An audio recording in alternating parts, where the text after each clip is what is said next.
Before my visit to the Child Rights and Rehabilitation Network CRARN Center, the Eket-based charity dedicated to catering for stigmatized kids in some southern Nigerian states, I already knew the risk the average Nigerian child between the ages of a few months old to 15 years are exposed to. Our population is said to be over 201 million people, according to the United States and World Bank statistics. And 42.6% of this number, according to experts, comprises children below the age of 15. In other words, there are over 75 million children, 15 years and below, living in Nigeria today.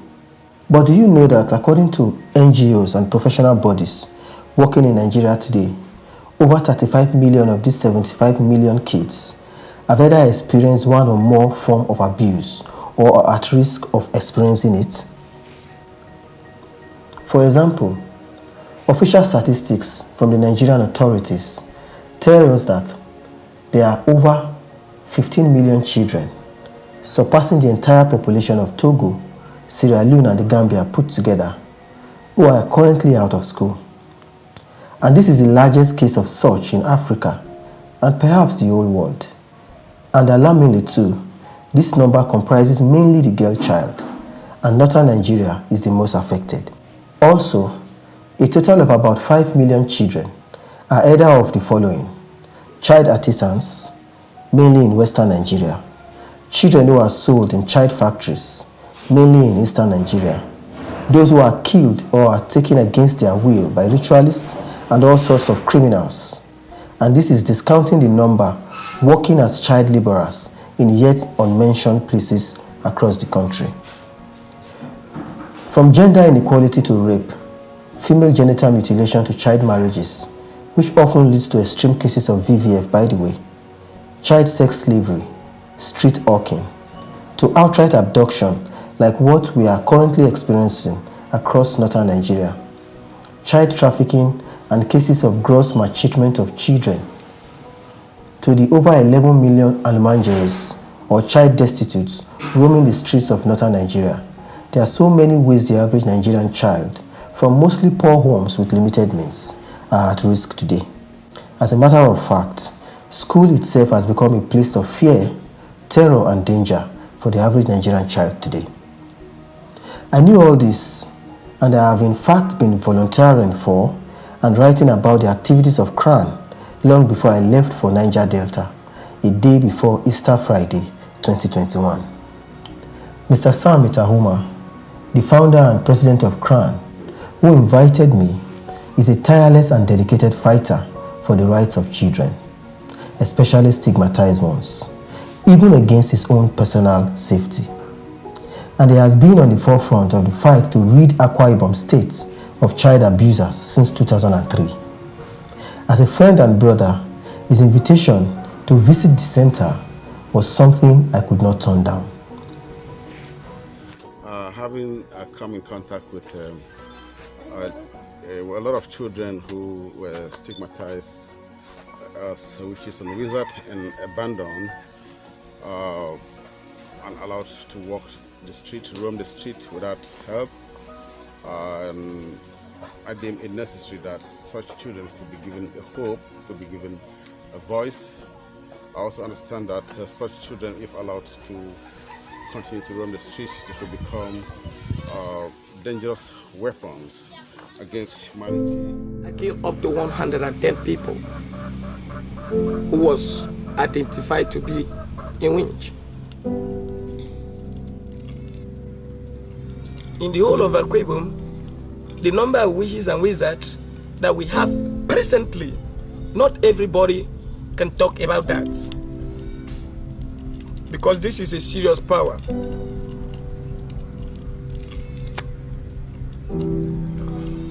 We have 2.3 million witches and wizards in Akwa Ibom. 2.3 million. Now, of the over 100 million Christians in Nigeria, there are a few extreme Pentecostal churches who believe the devil is literally walking among them. These Christians, following life-threatening brainwashing by certain pastors, prophets, and even medicine men, believe their children can be possessed by the devil by way of witchcraft initiation, thereby bringing destruction, bad luck, disease and death in its wake. Therefore, parents, wards, and even entire communities blame children who are considered unfit to be among normal children, maybe due to deformity or other factors, for the challenges they face, some of which are clearly as a result of a failure of politics and economics. As a result, in the southern Nigerian state of Akwa Ibom alone, since 1999, according to CRARN, over 30,000 kids have been accused, tortured, abandoned, stigmatized, or even killed on the accusation of witchcraft. The issue of child stigmatization in southern Nigeria, especially Akwa Ibom State and Calabar, is something anyone with a heart will see and be outraged, because some charlatans who do these things are misrepresenting the teaching of Jesus Christ and using the same to exploit, abuse innocent kids, and fleece unsuspecting parents and wards of their hard-earned money. They are fueling superstition and spreading ignorance and wickedness in a place and from a religion where love and peace should reign. This one was suspected along the line. They used nail. This way they nail her head to confess. Big nail, of almost 3 inches nail was put inside here. Here, at the early stage, there was foam coming out from here because of that nail. We have to remove it, and it's a bit healed now, but she's not other normal. You can see. Her name is Eket.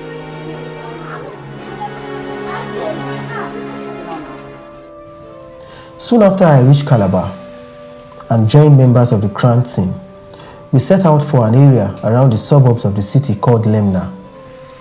Before the trip to Lemna, we sought out a good grocery store where we got some foodstuffs meant for distribution for the kids at Lemna, who we know would definitely be needing the foodstuffs. Lemna is a massive refuse dump site, which I am told is perhaps the largest in the Niger Delta area. And living in and on the filth of this endless refuse and squalor, I was told, are over 700 kids called Skolombo, kids who have been stigmatized and banished from their various homes.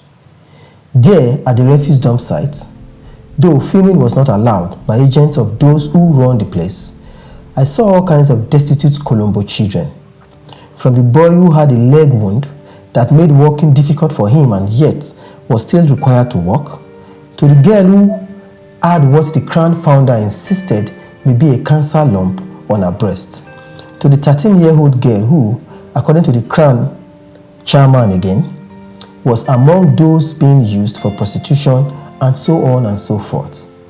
The boys too, I was informed, exist solely for the provision of cheap labor, despite going for days without food, for extracting plastic waste and scavenging other valuables from the massive refuse dump meant for sale by those who run the place. The society should give them back their voices. Every child deserves to live. Every child deserves to eat, to move around. Has the right to speech, the right to think, the right to religion, the right to everything every human being in the society can do. The trip to Lemna was as depressing as it was eye-opening. To imagine that a place like Lemna exists near the beautiful city of Calabar, home to Tinapa and one of the most colorful yearly carnival celebration in Africa, the Calabar Carnival, doesn't just only speak against us as a people, it also offends the mind. Another thing we must not fail to consider is the fact that rejected kids like the ones at Lemna might end up hating society and becoming instruments in the hands of those who seek to use them for criminal purposes, something that can further fuel insecurity in our country. Later, we took a speedboat ride from Calabar to Eket, a journey that should have lasted over 5 hours, but took about an hour. In Eket, I was taken to the CRARN Orphanage, a collection of buildings within a plain, sandy landscape permeated with beautiful palm trees and cool seaside breeze. There, I would spend the next 3 days with the kids, all of whom share the common denominator of having been banished as witches and wizards, and will listen to all their stories. From merely walking into the CRARN close, seeing the rusty signboard, the almost abandoned classrooms, the unkempt dormitories, the piggery with just about 2 pigs, and the fish pond that had been converted to a swimming pool by the kids, one would realize that there was life here once before things began to slow down, despite the fact that accused kids continue to be admitted to the place almost every fortnight. There is a football field, a farm, and though the average age of the kids is between a few months old to 15 years, there is no playground for the children. The stories of the kids, numbering about 70 according to the CRARN president, are so horrifying and shocking. Apart from those whose stories I got to hear of, like that of late Umaheka, into whose head a 3 inches nail was driven, there were countless others with heartbreaking stories at the CRARN Center. Idongesit is a 13-year-old boy from the town of Uyenge who was accused of witchcraft, was tortured and left for dead.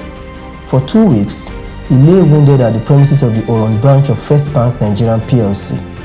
No food, no water, he was vomiting and stooling blood with a broken leg, and no one, not even the bank staffs, despite First Bank's constant boast of taking their corporate social responsibilities seriously, lifted a finger to help him, until a good Samaritan saw him and called CRARN, who swiftly went for the rescue. Elijah and Robinson, 11 and 5, were both rejected by their father.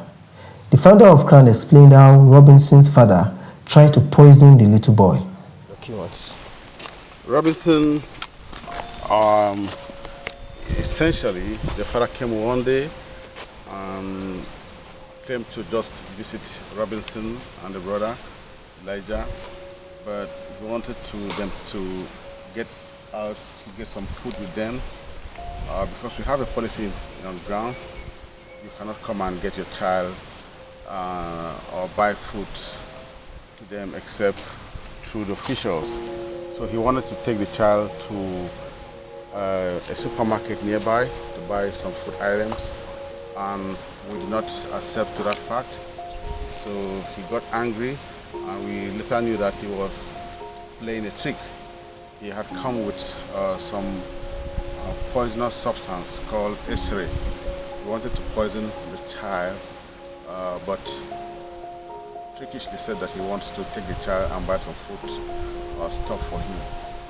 So when we refused that, he now warned the child that any day he tries to visit him in his dream,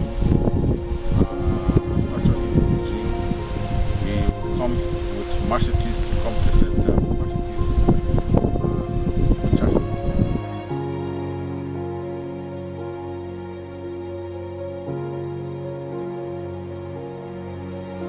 Precious, 12 years old, was among some other kids who were rounded up and tortured. She managed to escape. Her assailants chased her with a hunting dog that is more like a hound. Unable to catch up with her, they threw a massive stone which got her in the leg and deformed it till this day. Then Grace, about 14 years old, was also rejected, and yet in the forest where she was banished, she became a victim of rape and was put in the family way. Today, not only is she mentally disturbed, she is a mother, even though she is also a child herself. I can go on and on with stories like this, from the wicked to the outright horrifying, that the kids at the CRARN Center had to stomach. Former Governor Godswill Akpabio visited the CRARN Center around 2009. There, he made sweeping promises which he later fulfilled. That was after, in response to the protests of the kids soon after he took office. He passed laws against child abuse in the state, as well as prosecuted and jailed some of those who denounced the kids. But despite this gesture by the former governor, all kinds of superstitions still pervade the society, and religion, especially extremist religious leaders, continue to have a firm grip on the people, no thanks to pretenders who go by the titles prophets and pastors. For any person whether guardian or parent, or any relation, to stigmatize a child or call a child a witch. We even made a provision for 10 years imprisonment for any person who does that, because we believe that it was necessary to come down very hard on the society in order to end that practice once and for all. What has happened to the CRARN kids and many like them across that region is nothing but crimes committed in the name of Christ. Yet the Holy Bible is replete with examples of how Jesus Christ and his followers treated children, and how he admonished us to treat them. But sadly, rather than follow these examples, we have seen entire communities in a depressing frenzy induced by mostly religion in this 21st century, setting up churches for economic reasons and spreading wickedness and ignorance instead of love. The government must now step in, not in words but in actions. The society must have a rethink. Religious leaders must follow the example of Jesus, and the larger body of Christ under the Christian Association of Nigeria, CRARN, and the Pentecostal Fellowship of Nigeria, PFN, must call erring churches to order. We must all support NGOs like CRARN, and there must be massive education and awareness campaign. And our politicians must begin to steal less in order to be able to eradicate poverty, because these kids need help and care. And above all, they deserve justice.